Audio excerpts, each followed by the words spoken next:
Et c'est aussi un enjeu positif maintenant. Adieu la connaissance, bienvenue la curiosité. Ils se font peut-être tout seuls déjà d'ailleurs sans nous, puisque...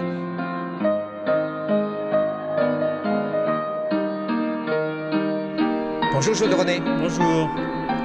Confiance, attitude positive, complexité complice.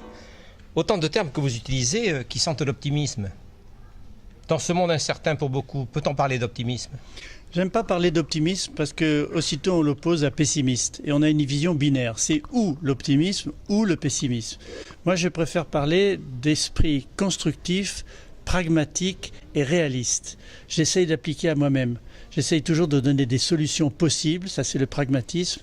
J'essaye de voir la réalité en face, c'est-à-dire le réalisme, et être constructif plutôt qu'optimiste. Et je pense que les mots que vous avez employés, c'est-à-dire confiance et complexité, sont de nature à nous aider à avoir une vision positive du monde, parce que si on a confiance dans les gens avec lesquels on travaille, ou avec les gens de sa famille, avec les gens de son groupe, cette confiance crée des conditions positives pour construire l'avenir. Et la complexité est le moyen de pouvoir finalement, en la comprenant, agir par interdépendance pour amplifier les résultats. Et quand on voit que ça amplifie les résultats, qu'effectivement ça conduit à quelque chose de différent, que ça change les choses, alors on peut avoir une attitude positive. Au Forum Changer d'air, vous réunissez de nombreux penseurs de la systémique. Comment peuvent-ils nous aider à manager la complexité ? D'abord, la première des choses, c'est de nous aider à comprendre la complexité. Parce que la complexité, ce n'est pas la complication. La complication, c'est très difficile de la comprendre parce qu'il y a des quantités de paramètres. Dans la complexité, il y a aussi beaucoup de paramètres, mais ils sont en interdépendance les uns avec les autres. Si vous prenez l'écologie, la biologie ou l'économie, ce sont des domaines très différents, mais ils ont des mécanismes communs. Les feedbacks, les rétroactions, les inhibitions, les renforcements, les amplifications. Donc ça, c'est l'approche systémique. Et donc il faut la comprendre. Une fois qu'on l'a compris, ces managers ou ces enseignants de la complexité peuvent nous aider à la mettre en pratique.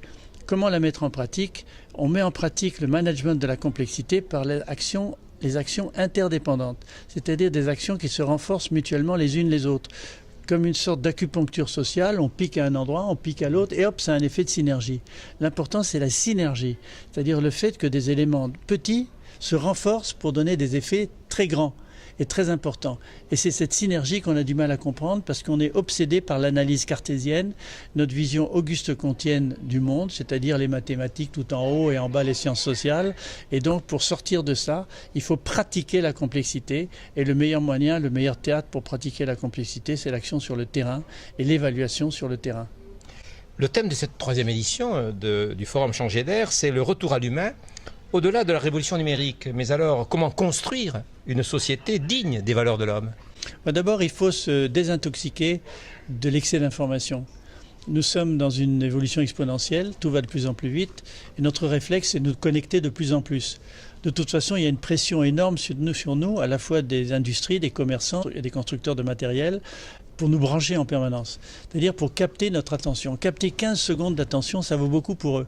Par un clip de musique, par un spot de pub, par un flash de news, on appelle ça en anglais les breaking news. Donc les breaking news, ça veut dire quoi ? Ça veut dire capter votre attention. Nous sommes rentrés dans l'économie de la distraction. Pas seulement la distraction par le cinéma et la télévision, me distraire de ce que je suis en train de faire pour capter mon attention. Or, l'attention se perd parce qu'on est tellement submergé d'informations pour capter notre attention qu'elle se perd de plus en plus. Donc elle vaut de plus en plus cher. Parce que ce qui est de plus en plus rare est de plus en plus cher. Donc on est submergé d'informations. Donc un des moyens de revenir à l'humain, c'est de lutter d'abord contre cette infobésité, c'est de lutter contre notre infomanie, de savoir nous débrancher. J'ai écrit en 1984 un livre qui s'appelait « Branchez-vous » avec ma femme, c'était là, pour inciter les gens à avoir un ordinateur à la maison et se brancher sur, pas Internet, mais c'était presque Internet, c'est-à-dire sur les réseaux numériques pour accéder à des informations. Si j'avais à le réécrire, je pense que j'appellerais « Débranchez-vous ».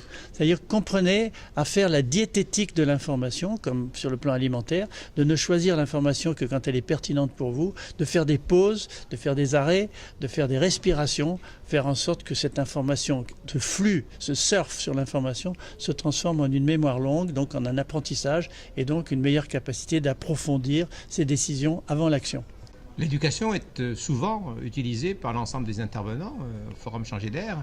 Est-ce que c'est un mot-clé pour construire notre société? C'est un mot-clé, je dirais, sans que ce soit péjoratif, un peu un mot passe-partout.